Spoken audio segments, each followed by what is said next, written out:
What's up everyone, it's Adam from Life of Adam. Today I'm back with a brand new lifeguarding video. And today I'm gonna be talking about the best places to work this summer as a lifeguard. This is gonna be off the rip based off my experiences. I do have my favorite places to work and I do have my preferences, but I'm gonna be very honest based off of overall experience, setting, difficulty, pay, and ranking them 1 to 5. Number 1, without any question, when you think of lifeguarding, you think of working at a beach. Beach lifeguards is by far the best environment because if you were someone who had a day off, you would probably go to the beach in the summertime, but as a beach lifeguard, you get to get paid and work there. So you are where you wanna be. It is somewhat difficult because there's a lot of territory to cover. You have to be in pretty decent shape because when you have to make rescues, you have to run in, swim to close space, get to the victim, bring them in. And also all the lifeguard stations are pretty spaced out.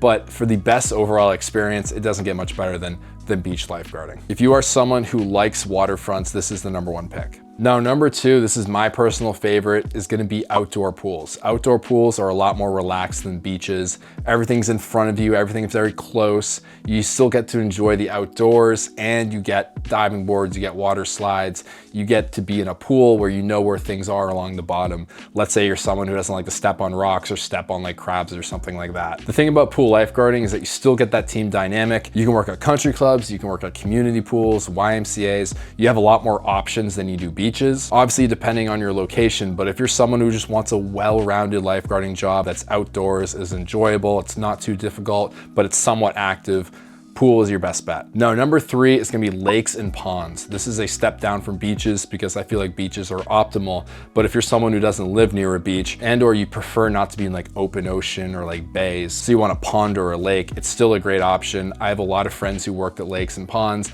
They enjoyed it. It's very straightforward. Rescues are kind of medium difficulty. You still get to be outdoors. You still get that nature and like natural vibe that you get at beaches. It's really personal preference. Number 4, this is probably the most difficult place to work, water parks.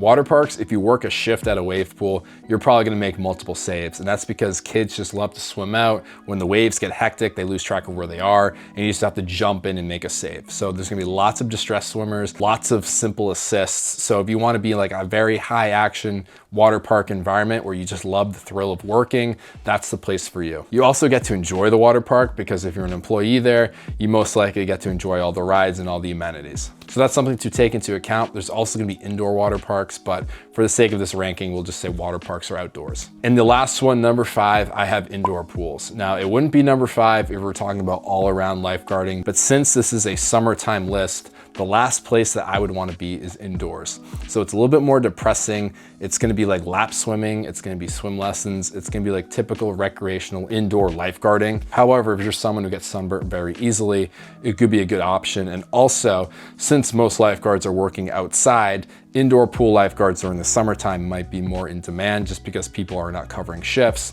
So they may be willing to pay you a little bit more. So keep that in your back pocket if you want to just cover up on some shifts, kind of like a part-time thing where you can get paid a good amount of money. Mainly for me, every time I did indoor lifeguarding, it was in the off season, especially if you live in a place that's colder in the fall, winter, early spring. So off-season lifeguarding, indoor pools are the best. But for the sake of summers, it's gonna be at the bottom of my list. So I hope you guys enjoyed this video. Comment down below your thoughts on my list, like and subscribe, and I'll see you all in the next video. Thanks so much. Peace out.